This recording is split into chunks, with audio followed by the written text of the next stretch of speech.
नमस्कार मित्रांनो, आमच्या यूट्यूब चॅनलवर आपले स्वागत आहे. आणि आपण बघू शकता 3 HP शक्ती कंपनीचे कंट्रोलर. आणि सध्या कंट्रोलरला आपण बघू शकता एक वॉर्निंग लाईट लागलेली आहे. आणि डिस्प्लेमध्ये आपण बघू शकता DC बस अंडर व्होल्टेज असं दाखवत आहे. आणि वॉर्निंगचं चिन्ह सुद्धा आपल्याला दिसत आहे. आणि वरती लाल लाईट सुद्धा लागलेली आहे. तर बरेच जणांचे कमेंट आलेले होते की हा काय प्रॉब्लेम आहे, आमच्या सुद्धा स्टार्टरमध्ये असं दाखवत आहे. तर हा काही प्रॉब्लेम नाही. सध्या बघू शकता 6 वाजलेले आहेत आणि सूर्य बिलकुलच नाही.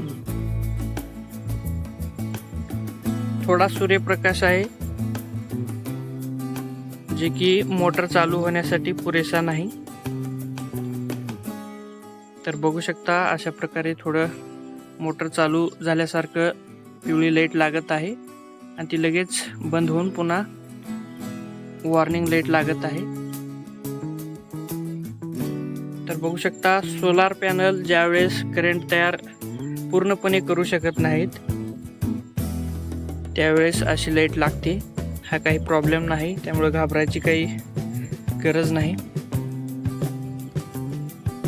जर हा प्रॉब्लेम दिवसा होत असेल किंवा सूर्य भरपूर असताना असे प्रॉब्लेम दाखवत असेल तर आपल्याला कनेक्शन्स चेक करावे लागतील आणि सोलार पॅनलला क्लीन करून घ्यावं लागेल.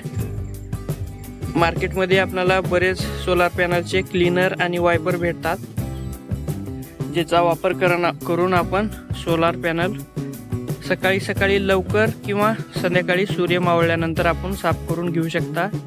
तरी सुद्धा असा प्रॉब्लेम दाखवत असेल तर आपल्याला कनेक्शन चेक करून घ्यावे लागेल.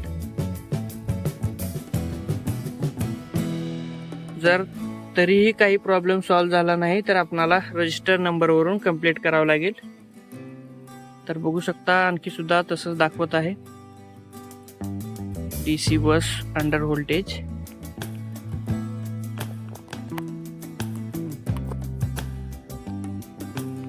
तर अशाच सोलार बद्दलच्या माहितीसाठी आमच्या चॅनलला सबस्क्राईब करा, व्हिडिओला लाईक करा. धन्यवाद.